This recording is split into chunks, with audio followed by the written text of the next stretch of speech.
Agence 16, la vidéo, vas-y, notre animation.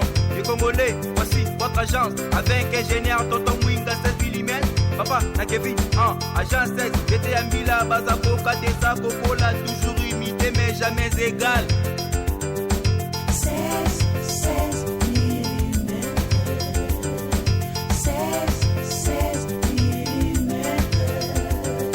16 mm.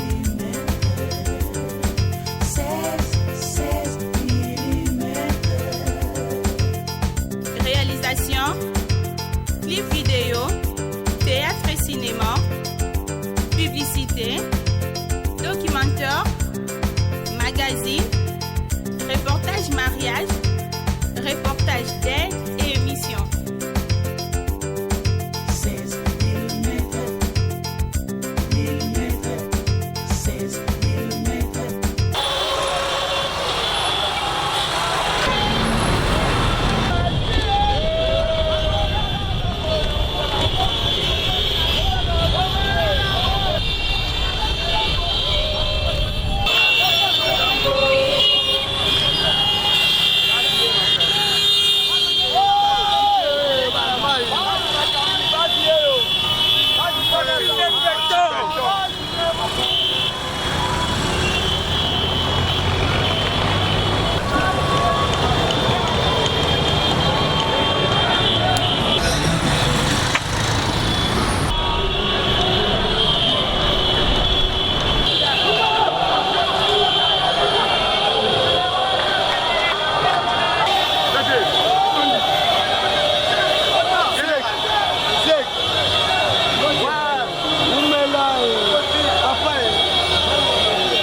Jean-Pierre Claver Ngalamouloulé, Naza, secrétaire national de la Ligue de jeunes de l'UDPS, président d'un mouvement dynamique de référence au fondateur de l'UDPS. Lélo toujours célébré anniversaire il y a 38 ans depuis création il y a parti Nabiso. je pense que ça esengo mpona biso mpona bacongolais en général. Nabanzi ke 38 ans oyo tosali ya mawa kokangama kofingama na makambo kilikili, mais je pense batango nyonso tolekaki ya kokangama ya kofingama, bamosusu bakufi, bamosusu lelo baza na bomoi me bakomi bakoka batambolaka susu bien te. Je pense que na une année oyo tosali déjà na pouvoir eza mpona kotala etamboleli na biso ndenge totambolaki tobanda depuis 82 jusqu'à nos jours. Maintenant, une année du pouvoir, le peuple congolais c'est l'année. Une année à pouvoir, tolekaki peuple congolais makambo ebele. Et d'abord, état des droits déjà en marche, gratuité en marche. Déjà na makambo ebele toyebisaki peuple congolais une fois UDPS au pouvoir, peuple congolais a kosepela. Une année eza 2 ans te, une année eza 5 ans te. Peuple congolais azala na patience, tozokende petit à petit parce que eza bâton magique te que bozwi UDPS azwi pouvoir babeti bâton et directement makambo nyonso échangé. Tozokende petit à petit. Bango nyonso bamoni ndenge mokonzi ya mboka azotambola, aza na souci ya peuple congolais.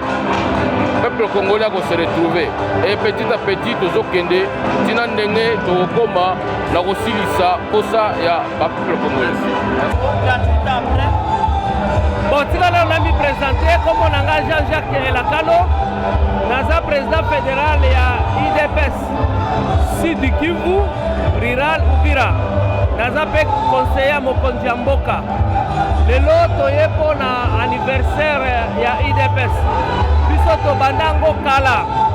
Personne ne pouvait croire. Lelo 38e anniversaire oyo eza symbolique. Oyo eza couplé na une année ya pouvoir ya UDPS. Bon, il faut koyeba ke eza 37 ans ya lutte, une année tozwi pouvoir. Yango tokutani boye. Biso nyonso eza ke tokanisa esika touta. Tobosana peuple te. Bon, objectif na biso eza ke UDPS etikala na pouvoir libela na libela tiers Jésus-Christ akoya. Secret yango eza nango munene te. Eza biloko oyo mokonzi ya mboka mwana mboka Félix Tshisekedi azosala. Oyo azosalela peuple gratuité, couverture en santé universelle. Biloko ebele ozomona oyo ekosalaka biso tosepeli mpo tozomona na une année oyo soki biloko ekontinue boye ere tokóma na 2023 tozala na posa ya campagne te. Yango omoni vraiment bato ebele mingi batondi tosepeli biloko nano ebandi te, mais omoni déjà joie eza makasi. Une année après, ma travaux ya chef de l'État mais ndeko na ngai tozwaki mboka ngo na ngonga moko ya makasi. Peuple apesi biso pouvoir à travers vote, mais mboka ezalaki ya kokweya. Chef de l'État azosala effort makasi. Ngai elo ozosola na ngai naza mutu ya est de la République démocratique du Congo nde esika nauti epa na biso kuna kimia ebanda kozanga, me mikolo oyo Beni Butembo Uvira Fizi na Sud Kivu mwa malembe ekomi kokota grâce ya chef de l'État na détermination na ye. Mais olobi la 38 ans après lelo UDPS eza na pouvoir. Peuple ya est peuple ya est ezosenga eloko moko epa mokonzi ya mboka, la paix, rien que la paix. Yango tosepela mukolo oyo azaka na Bukavu alobela na peuple nyonso ya est ke aza prêt kokufa po pe eya na est ya République démocratique du Congo. Arelevé batroupe ezaki na Beni atie 21 000 hommes epa na biso kuna bagroupe armé ekomi kobima. Le rythme est bon. le rythme rassure, la volonté est là. Et il s'est assigné de voir la Golobake 2020 à Rossilissa. Moi j'y crois. C'est pas parce que je suis de l'IDPS, sans compter le projet phare. Il ne faut pas oublier que Batouba Bando Mona passe pour la Kofuta classe Yabana. Merci. Ce qu'on peut retenir, ou ce que moi j'ai retenu tout au long de la lutte de l'IDPS, c'est la constance et la conviction. Aucune formation politique au Congo et en Afrique pouvait être en mesure de supporter 37 ans dans l'opposition. Mais vous allez retrouver à l'IDPS des gens qui ont crié au combat et qui ont milité sans relâche pendant 37 ans. Nous sommes des jeunes, moi j'ai déjà réalisé 16 ans en train de lutter jour pour jour. Et ce que je retiens de cet anniversaire, c'est la conviction, la constance. Et c'est ce que le père fondateur, notre héros national, le fait Étienne Tshisekedi nous a enseigné. Et je vous dis, maintenant que nous sommes au pouvoir, croyez-moi, nous allons pérenniser ce pouvoir. Et il y a des signes qui ne trompent pas avec le président de la République, Félix Tshisekedi, qui s'est montré soucieux du peuple. Il a fait la gratuité, on a lancé la couverture de santé universelle, sans compter d'autres projets, et il se préoccupe de la paix à l'Est.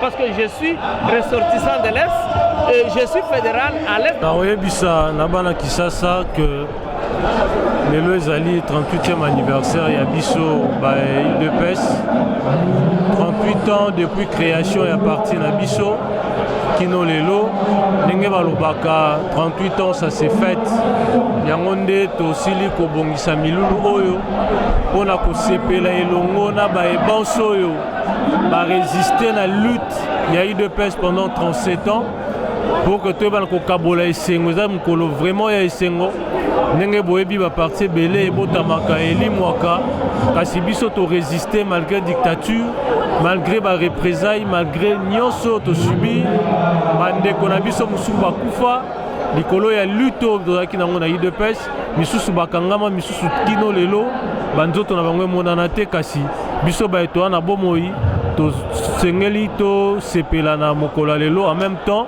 tozokanisa baebonso oyo bapesa makila na bango pour la lutte na biso ya IDPS, il y a instauration et état de droit, il y a démocratie et la bonne gouvernance. Ma valeur nyonso to bandé ko prôner, les ana bato bandima qui na ba valeur wana bandima ko accompagner biso kasi lo ba na biso te to ko kanisa pe bango ba yeba que ba rotika la toujours na ba souvenir na biso. En même temps et anniversaire oyo ezola kisabiso ezopesa biso makasi ya kokoba toujours lelo tozana bokondi to célébrer une année à pouvoir depuis que candidat na biso ya IDPS a gagné qui Mokonami kasi rien n'est encore gagné jusque là biso toza pour na progrès social toza pour na instauration et état de droit toza pour na bonne gouvernance toza pour na démocratie toyebi que président Félix asa bandi déjà kosala misala na cadre wana kasi to komi na lutte toza kokoba toujours mpona kopesa peuple congolais oyo nyonso azangi pendant bambula ebele kopesa ye courant kopesa ye mai kopesa ye sécurité kopesa ye kimia kopesa ye misala kopesa ye azala na accès na kelasi makambo nyonso oyo peuple congolais aza koaspire nango toyebana kopesa ye pendant 5 ans oyo yango nde tokoloba ke toganye Paris du moment oyo nyonso eza nanu réalisé te toyebi ke mingi esalami lelo toza na gratuité ya enseignement lelo toza na tozosala bapromotion bavaleur tozokondamne corruption baimpunité. Honorable, une année, 38 ans d'opposition, une année à pouvoir. C'est le peuple congolais, c'est la nuit. Non, tu es bibiso nyonso ke demande le peuple, le binabimo de musicien moko. Le peuple d'abord, il y a un maître mon abisso. Tozo continuer dans le président Félix Azubokondi, dans moins d'une année déjà, à formaliser, soit à décréter gratuité et enseignement. bien que ça la constitution kasi lelo toomona que bana na biso baokende kelasi gratuitement. Aujourd'hui, grâce à gratuité, il y a plus de 4 millions près de 4 millions d'enfants au bazongi classe. En dehors de ça, les lots, les politiciens à la opposition, les à la société civile, bazo émettre ba vie na bango misusu kutu ba ofinga mokonza mboka, kasi ba okangamate liberté d'expression, liberté d'opinion. Les lots na ba onyos bazaki bakangami, ba prisonniers politiques, ba bimi, ba onyos bazaki na exil basili kozonga. Donc toyebi que ba attente la population za ebele kasi to bandi na 4 années etikali oyo toyeba na kokokisa misusu. Vous êtes journaliste. Dernièrement, les élus de PES avions fait le tour des chantiers. On a visité pratiquement tous les chantiers. Nous avions constaté que dans certains sauts de moutons, les travaux étaient à l'arrêt pratiquement. Et c'est grâce justement à cette tournée ou à cette visite d'inspection que les travaux ont repris. Et le président a frappé du poing sur la table pour que les travaux prennent quand même fin. Parce que comme vous le savez, la construction de ces sauts de moutons occasionne des embouteillages monstres. Et c'est la population dont je suis l'émanation, la population quinoise, dont j'ai l'honneur justement de diriger l'Assemblée provinciale de Kinshasa en qualité de vice-président, s'est plaint à cause de ces embouteillages. Et maintenant que les travaux ont repris, je sais que cette situation va trouver rapidement des solutions vraiment appropriées. Donc les travaux ont repris et les travaux évoluent à une vitesse de croisière maintenant. Et je crois que dans un laps de temps, on aura fini avec l'exécution des travaux des sauts de moutons. Merci beaucoup. Stade. 38 ans, eza eloko mukete, mwana penza koli abali aboti. Donc 37 ans ya opposition, une année ya pouvoir, tozali ko fetango lelo, ngai monsieur Sylvain Tumbantengu, nazali président national ya association otoza kobenga AS 100% Fati. AS 100% Fati ezali appui aux actions sociales de Fati Béton. 100% Fati.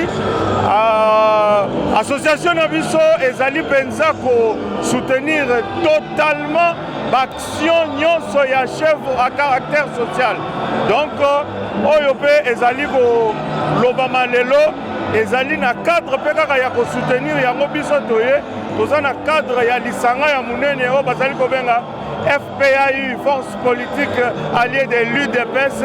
En tout cas, tokozonga simate année de l'action toza kokende nango liboso na eloko ya une année ya liboso tobandi nango yo bana mboka bana RDC. Il faut pensa bomona ke mokonzi na biso azali kokamba mboka oyo na mayele na bonsomi ya solo. Et puis eza na eloko moko il faut bomona asa na motema ya bolingo munene pona mboka oyo. Ce qui fait que année oyo alongi abelobi nango ke ezali année de l'action bokomona penza baction ya solo ezobanda elingi loba ke tokotikama biloba misusu ya pamba na baprojet bomboka oyo eza na baprojet minene na baloi minene toza nango. Mais makoki ya kosala eza te yango ezali prôné année de l'action. Ezali année de l'action bana mboka vraiment bozela makambo malamu penza ezali goya. Le fédéral adjoint de l'IDPS des États-Unis d'Amérique et je suis l'autorité morale et de priorité IDPS. C'est une association qui vient pour soutenir et protéger les grands bijoux communément appelés IDPS. Donc je suis en mission. Je ne peux vous dire que l'IDPS est une initiative de l'Éternel. Donc c'est après souffrance et à peuple, il fallait un esprit qui puisse habiter certaines personnes et ces personnes acceptaient de monter ces patrimoines en commun, communément appelé IDPS. Donc nous avons l'IDPS aujourd'hui, c'est une unité, union de pensées de personnes qui se sont unies pour sauver la nation. Donc IDPS, 37 ans d'élite, une année au pouvoir, c'est dans la préséance de l'Éternel, nous devions avoir ce pouvoir. Parce qu'on a lutté pendant 37 ans d'élite. Mais le résultat est là. Alors je suis en train de parler de la dimension mystique de la chose parce que je fais partie des gens qui ont eu la chance d'être à côté de l'initiateur du projet même. Mukishi Moujani, le docteur Etienne Seredouan Moulumba qui est mon père. Alors, je tiens ici à vous dire que pour moi, nous l'avons invoqué, il est ici.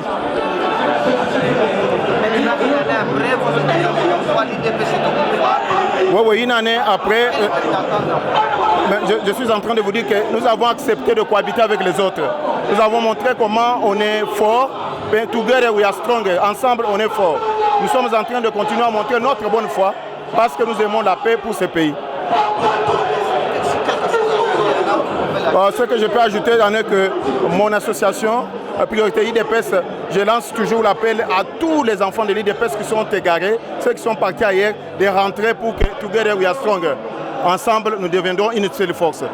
C'est pourquoi je vois les papas Moutamba et les autres de revenir dans la maison. L'IDPS a besoin.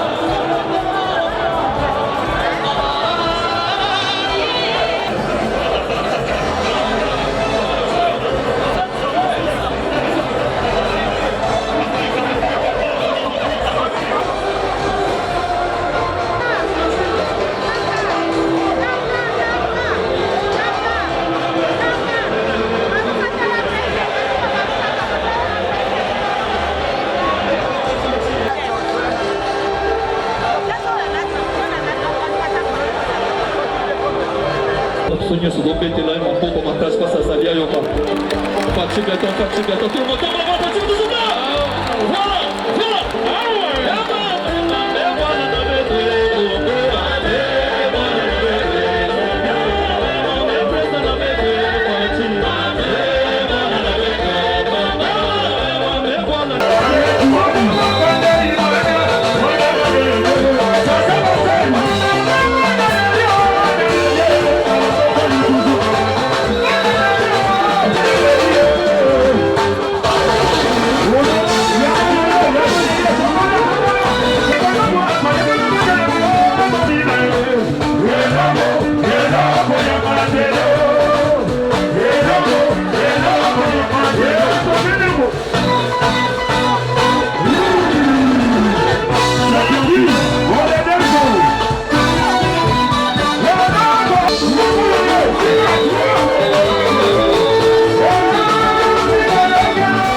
avec ingénieur Tonton Mwinga 7 mm Papa na Kevin agent 16 j'étais à Mila Bazakoka Tessa Kokola toujours imité mais jamais égal 16 mm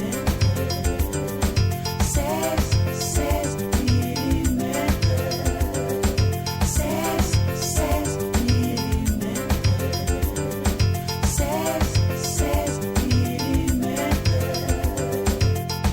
Réalisation, clip vidéo, théâtre et cinéma, publicité, documentaire, magazine, reportage mariage, reportage